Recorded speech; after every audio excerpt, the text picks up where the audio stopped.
Hello, my beautiful Facebook people. Lots and lots of love to you. Very exciting day today. I have just come off a nearly 3-hour coaching call with some of the most amazing people. And don't worry if you missed it, because you have missed it. There'll be other opportunities at some point, and I'm going to give you some cool stuff. So what I'm going to talk about today was one of the questions. There were a couple of questions that kind of came up, and they had the same theme. And it was this idea of how do I connect to my guides? How do I become a better medium? And I've had a lot of questions about people about how I work with my guides.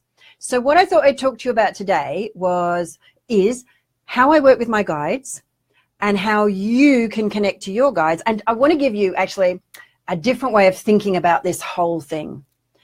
And I'm also going to talk about protection as well. I should write this down. There's a lot here. Remind me. Now, if you're listening to this live, hello, I love you. If you're listening to the replay, hello, and I love you. And if you like what I'm saying, click the little likey button and I'll say more. And if you have any questions, pop in the question. And even if it's on the replay, don't worry. I'll answer the question. I'll come back to it later. Might not be exactly as you ask the question, but I will come back to you because that's what I like to do. I love answering questions. So let's talk about guides. I've got so much energy because this coaching call we did on a huge emotional release, and it was excellent. So where to start? So let's start with the idea of how do you know if it's let's start with the idea of guides. What is a guide and who are my guides? So I have a really strange guide compared to, I don't have a Native American Indian or First Nationer. I don't have a dead granny. I do have a dead granny, but she's not my guide. I don't speak to ascended masters. Oh, Leslie's here. Hello, Leslie. Lovely to see you live here. Oh, super duper. Okay, cool. So my guides are called No One Guide. And they're called No One Guide because they are no individual person. They're not a dead person. They've never lived before. And in fact, I don't speak to dead people, and I'm going to explain why that is. So my guides are no one guide. They're a highly evolved stream of consciousness, and essentially they change energy according to the question that's asked.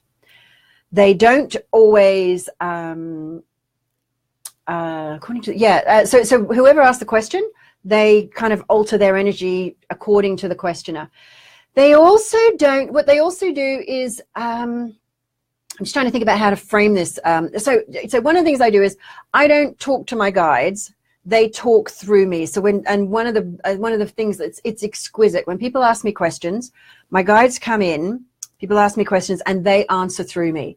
Now, one of the things that makes it possible for me to do this is it's to do with how my neurology works. So what I do is it's like, I don't think about my guide as being over there and I'm here and we're separate. The way I think about it is my guide is within me. And one of the things we do on our spiritual practitioner training and on some of our trainings is we actually initiate people into a guide. So what I do is I go up to I take my consciousness up to a really high level. It's just below the level of the archangels. And I create, if you like, a form of energy, which you might call a guide. And I bring that down and I assist the student to raise their energy so that then their energy vibrates with the energy of their guide, and then we have coherence, we have resonance, and they're connected. And once that happens, they're connected forever. They can do things to damage. If they did enough damage to their own energy so that their coherence started to drop, they might have the experience of not being able to resonate with their guide, but their guide would still be there. So when I communicate with my guides, I actually invoke them and they step right into my body. That's actually just what I was doing on this spiritual business breakthrough open coaching call session. And the thing about No One Guide is they don't just answer questions. What they do is they share transformation. They actually remove energy blocks and they give me the information I need so that I can coach a person or teach a person if I'm doing in a teaching situation. So I know exactly what they need to know, which is kind of what's happening here, which is kind of interesting. This is why I start these things and I have no idea where they're going to go. It's like we just chase some rabbits. So there's one. Oh, look, squirrel. So let's talk about why don't I talk to dead people? So let's explain this. So we have this idea of 4 bodies. Now, it's not unique to Psychacademy. So there's your spiritual body. There's your mental body, which is your thoughts and ideas, like your logical thinking. Then you have your emotional body. So that's your emotional patterning, unconscious. It's kind of like a little bit like your unconscious mind. Then you've got your physical body. Now, we all know what that is. Now, when you die, when a person dies, the physical body obviously dies. That's kind of what we call death. The spiritual body, the soul, if you like, returns to source, returns to the light, we sometimes call it. And the emotional and mental body sometimes hang around. And that's what I call a ghost.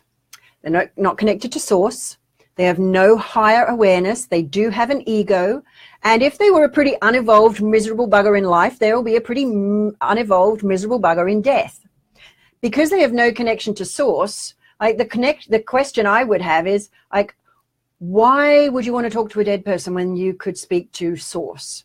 There's nothing that a dead person knows that source doesn't know.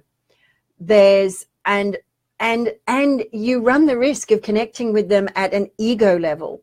So this is where you get people with like latched on entities that are draining the energy of the living person.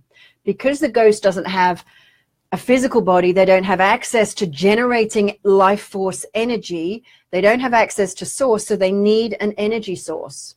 So they latch onto a person. Now, this is where people go, gee, I told you we needed protection. I told you we need to wrap ourselves in a shield of steel. Did anyone ever watch that? Do you remember that cartoon? I watched it when I was a kid. Batfink and karate. What a weird combination. Anyway, Batfink, his wings were like a shield of steel that protected him. Now, here's the thing. You don't need protection. Now, you might be going, how can that be? You've just told me I can get entities latched to me. Why? So surely I need to protect myself. No, because all you need to do is send them to the light.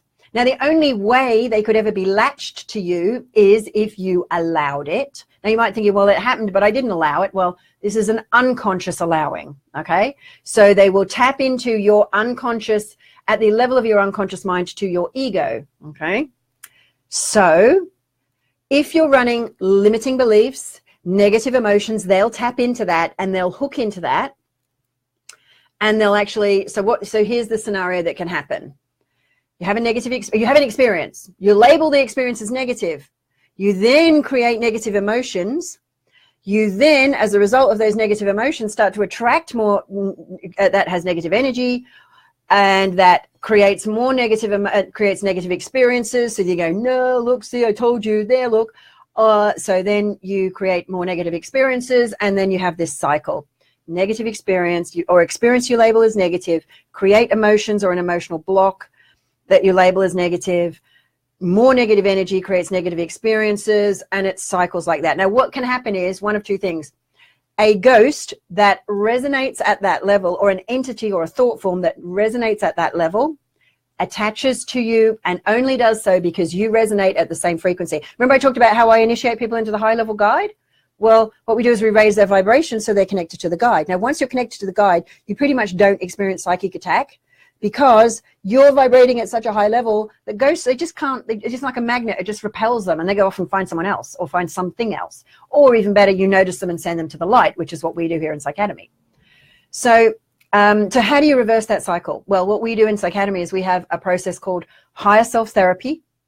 And we also use on the back of that, we often recommend Ho'oponopono, which removes thought forms. And we call them a thought form because a thought form is an idea plus energy. So either what the entity that's attached to you is either self-generated from your own negative energy and negative emotions, or you're then resonating with the negative, with like a not so helpful ghosty entity type thing, which attaches itself to you. So the thing to do is always raise your vibration, clear negative emotions, clear limiting beliefs, and send anything that you don't think is particularly helpful to the light. You don't need protection. And if we think about this, and I've been channeling these guys called the creator spheres, which is an even higher level vibration than no one guide. It's actually an alternate energy source for us. Let's talk about the creator spheres. Somebody asked me about that. So the creator spheres are 5 objects that are they're non-physical, they don't exist, they have consciousness but no ego. And they're surrounding the earth, and they're here as a portal to highly evolved beings to assist the awakening of the species right now. And by the way, these are not like the little spirit orbs that you see. By the way, they're often ghosts, those little spirit orbs. And they latch into people's curiosity. So we go, oh, look, really interesting. So they kind of know they've got a hook into you at the ego level. So, so where was I going with the creator spheres thing? Creator spheres, what were you going to tell me? What did I have to say? What do I need? What do people need to know? What are your questions? What are your questions about them? So we're talking about protection, weren't we? Yeah. So the idea is you don't need protection. You need to simply raise your vibration, release negative emotions, limiting beliefs, detach thought forms, send them to the light using our energized thought form release process. And if you're interested in that, I'll pop a link on how you can experience that. I'll pop that in the chat box, little chatty comment section. That's what I'm talking about. Just been on a webinar, so we have chat boxes. So that's what I'm talking about that. So these creator spheres, they're here to support the evolution of the species, the awakening of the species. And some of you are self-selecting. Some of you are stepping into, okay, I know I'm here to be a spiritual leader. Now that might be, you may be the next Deepak Chopra, Marianne Williamson. I mean, obviously you won't be the next one of those. You'll be you, who's the next kind of the next, I don't know, spiritual leader of the whole planet. Or you may just, be, and there's no just, by the way, there is no just. I know I nearly said just and I caught myself. If you lead one person, you are assisting, and even if it's just raising your own vibration, you are raising the vibration of the whole planet. Okay? Because this is all about us experiencing unity. That's what the spheres wanted me to say. So the reason you don't need protection really is because the whole idea is that we create and experience unity at oneness. Now, how can we be at one with everything if we decide that there are some things we need protection from that we mustn't be at one with because those things are bad? Now, that means we're in judgment, which means we're in ego. It's just not useful. It's like, in fact, this comes from Abraham Hicks, one of the books I read that they wrote. I read had this thing about how you think of choosing and choice. It's like you walk into your kitchen and you got a gazillion different, ingredients. And you might decide that you don't particularly want to put Nutella in with your mashed potato, although actually that might be really nice. You might think, you know what, chocolate, mashed potato, not sure that's a great thing. You might. And it's just choice, all right? It just might be you don't choose those. You don't say, oh, I need to protect myself from the evils of mashed potato. It's just, you know what, I'm just not choosing that. It's like you don't need to protect yourself from the evils of entities. They're actually not evil. They're just not helpful. They're not even helping themselves. So just send them back to the light because that's where they need to go. So if you are interested in hearing more about the creator spheres, one of the things that we're going to do we're running a live event in November 3rd to the 5th. And on our live event, I know, Leslie, you're going to be there. So Leslie, I've got a message for you. It's not just for you, it's for everyone who's attending the live event. What the spheres have told me today is, just today on our team meeting, they have said at the live event, they're going to deliver I'm going to channel the spheres. I'm going to invoke the spheres. And I'm going to communicate with everyone a message of the next stage of the human, the evolution of the human species, which isn't even easy for me to say because they're they're not trying to invoke, I'm kind of half invoking them. Now, the reason you need to be live in the room in order to experience that is when I invoke the spheres, it has quite a significant, no, I'm not going to say that. I'm not going to say that. Because it sounds negative and a lot of people don't get how it is really. It's always positive. But what they will need to do is they're going to set up a crystalline matrix around the room so that everyone can be energized with the energy of the spheres and so that I can channel them really easily. So Leslie's going, yeah, fab. Yeah, it is going to be awesome. What are you most looking forward to, Leslie? That's what I'd like to know. What are you most looking forward to on the event? Let me know. And if anyone has any questions, let me know. Any questions about the spheres, awakening of the species? What we're going to do at the event? We're going to do some really cool stuff at the event. One of the other things, we can do an initiation into your higher self. So you're going to bring that into your body. So you're always connected to it. That will raise your vibration. We're going to take you through higher self therapy live. We've just done that.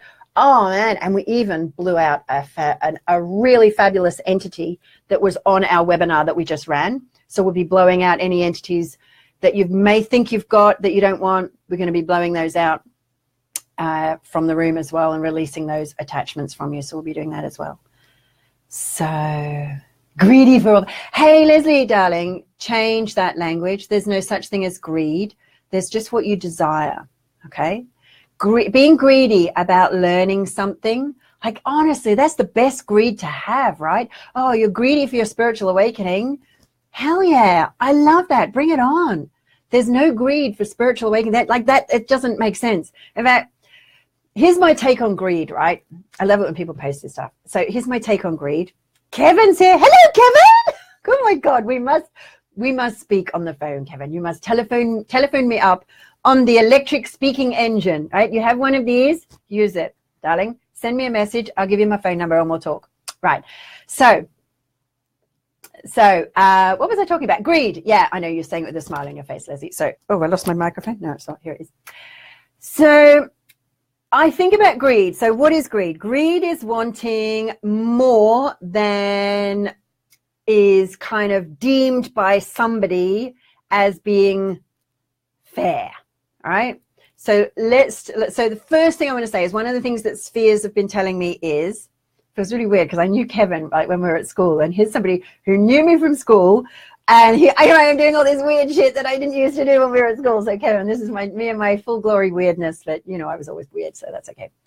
Kevin knew me back in the day when I was basically a house prisoner to like somebody who'd call a pedophile, and I didn't even know you'd call it being a house prisoner. So Kevin knew me back in the day. Back in the day, Kevin. Anyway, so what was I talking about? Rambling, ranting, so excited.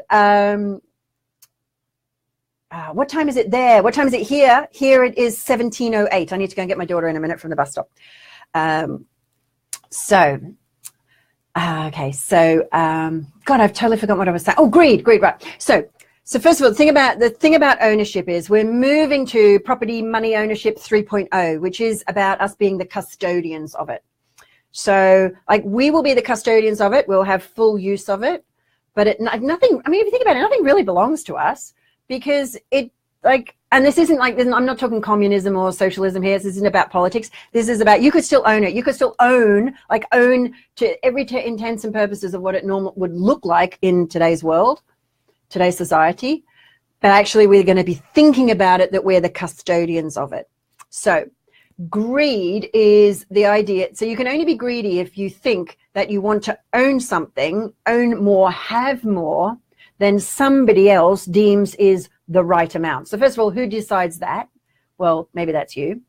Then there's this idea of, okay, so what about resources that are limited? Well, if we think about it, okay, so if somebody is in, you know, say you have someone who you think of as greedy because they want more of this limited resource than might be like a fair share.